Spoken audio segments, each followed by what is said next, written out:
Marco, just getting to come home. I mean, you guys, you picked up a win there, which you always have to, you want to do. How big was that coming home now, the chance to win? I mean, it's a huge win, game one. We dipped down a little bit in game two. I think didn't play our best hockey, but we always got something to improve. It's a bounce back game 2 days after, and great chance. I think we have at home now. What happened in game two? Why were they so much better? I think they're just more ready. They skated way more. They were hitting us, and I think we were just a little bit slow. I think on the forecheck, a little bit slow playing at pucks out, and I think that's something we got to improve now in game two. Just moving pucks quicker, skating even more, getting on the forecheck, winning pucks back, and stuff like that. Do you feel the intensity as this series goes on? You know, especially being a playoff team. Yeah, for sure. It's really tight series. I mean, it's the playoffs, so that's how it's supposed to be. But I think it's really fun hockey. It's fun times, and just gotta do our best today, I think. Late in the game, you guys did seem to find a spark. What can you translate from how you finished game two? I mean, it's just always trying to finish until like the last whistle, and I think that's what we've done all year. And we all have a chance. I think we're never out of a game really, and that's a good thing to have as a team and as a group. And I think today we're not gonna try to like leave it up to the last minutes and try to get a lead maybe or something like that, and just play our game. I think. What do you think of how Nate came in fresh, without even a practice under his belt? Yeah, I mean it's tough. He just comes in here right from the finals, but he's done a good job. Like he's been with us in preseason, so he knew all the guys and adjusted really well, and just going out there and doing his job like he always does. So that's really good. How's your game? When you kind of look at your game, you look, as the season's gone, regular season into now, you just kind of look more comfortable, confident as the season goes. Is something just kind of been growing with the playoffs too for you? Yeah, I think just playing in North American ice, just playing North American style. I think it's different. I've talked about it like a lot, but also just gaining confidence, like winning hockey games. That's a big part. Group has helped me a lot. I think we've a really good group in here, and yeah, just trying to do my job out there and gaining confidence and just playing my best every game. I think that's what I'm focusing on. Correct me if I'm wrong on this, but just when I look at your game, it's kind of the way you've kind of protected the puck, kind of in transition, has been improved a lot too. I mean, is that something that's always been there? Is that something that is that just one of those confidence side effects, or like how do you look at that part of it? I think I've always done a pretty good job of like protecting the puck. It's just different from like less time on the ice. I think players are playing body more, they're bigger and stronger. So I've had to adjust on that, work a lot, like in the gym as well and stuff like that, and just battle it out in practice. I think, and then it comes over time with confidence, obviously as well. How tough was that, Nate, to just walk into a room and play a game without a practice with a team? Yeah, I don't know. I don't know if it was tough. I think it was just a bit different, and I think just some things to get used to, just like systems-wise, and I think probably the toughest part was just getting used to just the speed of the game and just the physicality and how tight it was. What you see in game one, other than those things that makes you feel a little more prepared for tonight? I think just knowing what to expect. I didn't really know what to expect going into last game. This was my first game, and I think tonight just have a better idea of what to expect and just feel more comfortable going into tonight. You're not just stepping in a game, you're stepping into a tightly contested playoff series. How fun is that to be a part of that where every shift matters? Yeah, I mean, the playoffs are the most fun time of the year, and it's the time of year you want to be playing hockey. So it's definitely exciting, and I'm looking forward to tonight and seeing the fans. You have played with a few of these guys before at camp and prospect tournament, all that. Is it so long ago that it's almost irrelevant, or do you still pick up any chemistry from playing with some of those guys? No, I think I still do. I mean, I feel like this year's kind of flown by, and it doesn't feel too long ago. We were at camp, so I definitely still feel like I know quite a few of them pretty well and know their games well. So I think that definitely helps. You had a good run NHL preseason now. It's preseason where the intensity is it's exhibition games, but is there something that you can draw from that you use either kind of through this WHL season and then anything that kind of reflects where you come into a game like you did the other night? Yeah, I mean, I think just the preseason, and I think I played pretty well in the preseason. So I mean, I think that just gives me confidence to know I can play out there and I can produce and play well.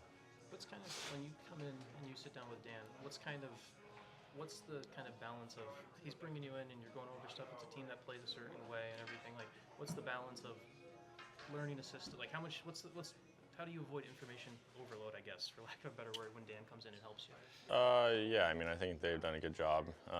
Obviously, they have to go over all the systems, and there's quite a few things you have to go over. But I think after kind of the initial debrief, I guess, of all of it, they kind of just have let me play it and just give me a little bit of information and a little teaching points, but nothing too crazy now that I'm kind of in the swing of things. And kind of on the same kind of debrief now, when you look at how your season ended with Portland, how do you kind of look at that stretch? You from the trade to the playoff run to how do you kind of look at everything there? Yeah, I mean, I guess starting with the trade, I don't know if it was expected. I knew there was a chance, but it was obviously sucked to get traded, but I was at the same time really excited to go to Portland, and I think the couple months there were really good for me, and especially going on a long playoff run. That was my first real long playoff run, I guess you could say, and so I think that really helped me, and it'll help me go into this playoff run as well. When a trade does like that could happen in the CHL level, is that something where is it something when you said you maybe could have seen it, is it something that you had talked about? Like, what's kind of for a player, give us kind of a player view of what that's like at that level when the trade deadline's around? Yeah, I mean, it was like I just got back from World Juniors, and then the trade deadline was in like 4 days, so I hadn't really heard about too much of it, and then I kind of just got a call from my agent like 2 days before, just saying like you could get traded, and then deadline day came around, and I don't know, it was like a couple hours before the deadline, he just told me that the talks were getting a lot more serious, and then found out like 30 minutes before the deadline. And so you go to that Portland team, and by the end of the season, you're wearing a letter. Like, what do you kind of account for just being able to step in and be that part of the team in such a short time there? Yeah, I mean, I think they had just had a great group already. I got to know a lot of them really good and really well fast, and it was easy to step in there with all the guys they had there, and I think just being myself. I mean, I think I'm a leader, and so I just tried to be myself, and yeah, I got a letter by the end of it. You know how fast the year went by. Like, where do you feel like your game grew the most over the course of the season? I mean, I wouldn't say there's one specific area. I think just overall, as a player and person, I've grown. I think just my whole game, offensively, defensively. It seems kind of cliche, I guess, but I don't know. I don't think there's really one area that I'd say that I really grew. Being a first-round pick comes with expectations. Do you ever feel the weight of those? Not really. It's just hockey at the end of the day, and I love to play hockey, and that's what I have the most fun doing. So, I mean, there's things off the ice, I guess you could say, with pressure and stuff, but at the end of the day, once you get on the ice, you're just playing hockey, and that's what I like to do. How much talent do you see in this room? Yeah, there's a ton. There's a ton of great prospects and players in this room, and it's an exciting group to be a part of, especially with the run they're on right now, and I'm excited to get out there again tonight and play with these guys. Fishing a little bit here, but and obviously I'm sure you couldn't keep up watching them too much, but did you keep in touch with anybody in here while you were in Brandon or in Portland? Or? Yeah, I tried to kind of keep up as much as I could, and obviously we were pretty busy too, but I kept up with Cross Hannes a bit, and he was pretty excited when I got traded to Portland. That's where he was, and so yeah, I wouldn't say I stay in touch with a lot of them, but there's a couple definitely. He gave you the rundown on where to eat in Portland and all that? Yeah, I think he was more excited than I was. Lineup changes coming into this one? There will be some lineup changes, yeah. With that said, they don't share lineups across the hall. First round they did, this round they don't. Okay. So I don't want to really give too much away, but there will be changes for sure tonight.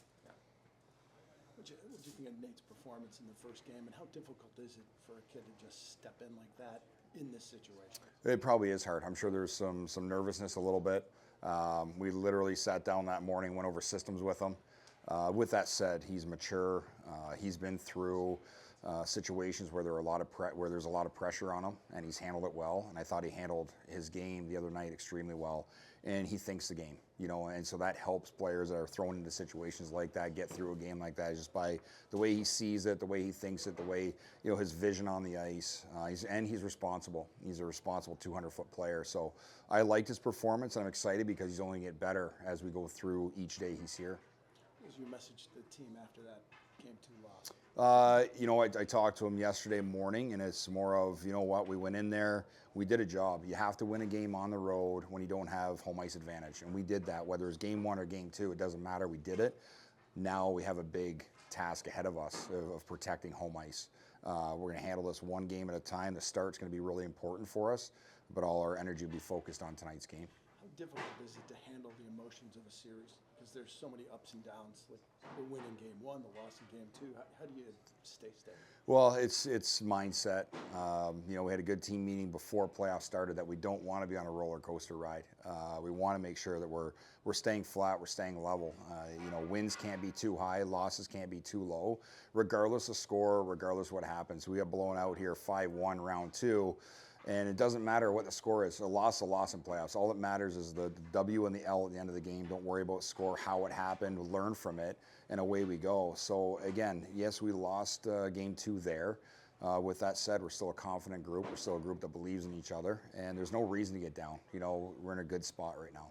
What's that, when Nate comes in, you're sitting down with him, like, what's that kind of like? Obviously, you met him before, but this the first time you're really the one coaching him. What's that first kind of meeting like for you as you kind of get him ready, dialed in, play a game, things like that? The biggest thing for him when it happens so fast is play his game, do what he does well. And yes, it's going to be different from the jump from junior to pro, but at the same time, we talk about a 200-foot responsible game. That's what he is. That's who he is. That's who he's going to be. We need him to still have that identity. And there's just little nuances, little details that we have, and making sure he understands those more than there's systems all over hockey. I think everyone's played every different type of system there possibly is, so we weren't overly concerned about that. But it's face-off responsibilities, who he has. It's knowing what Milwaukee was all about too, knowing the game plan right away. So little things like that, I think, were important for him for that first meeting. As a coach, for you, obviously your main focus is winning games with this team right now. So when you have a guy come in, do you look at film for what Nate's done, or is that like, where does that kind of fall so you have an idea of what he's been doing lately? Well, I think everyone knows what he's been doing lately in the playoffs. It's pretty easy to follow.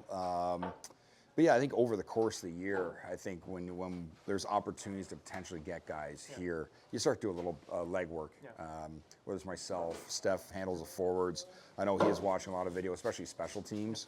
But I think knowing Nate and having him at Prospects tournament there, seeing throughout the entire training camp, pretty good feel on who he is and what he can do and what he can be for us right now. I know you've only had one game and a couple skates with him, but is there anything that stands out from when you last saw him in the fall that looks improved?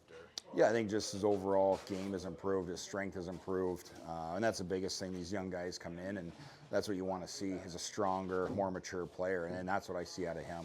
Again, he thinks it well. He's got that responsible game, and those won't ever leave who he is. But just the maturing side of it, the strength side of it, and the detail side of it. How much have you seen Marco kind of rise to the challenge of the playoffs? You know what? He's been incredible for us. He's a competitor. He battles extremely hard. He's typically one of our most competitive guys in practice every single day, and I think it's why he gets better. And you can see it now. Playoffs are hard to play in, but those guys that play like that, they typically have success, and we're seeing that with Marco right now. How about Albert over the course of the year? He doesn't maybe get as much attention as some of the other prospects here, but like, what have you seen in his game, and how important is he to your group? Well, I think for him, it's when he protects pucks, then he makes plays out of that puck protection, gets to the net. That's when he has success. When he forechecks hard, uses a stick the right way because he's so long. So I think just learning how to play with his big frame, again, something we can't teach his size, and he has that. So now it's teaching how to play with that size, and I think he's done a good job overall of learning how to do that the right way.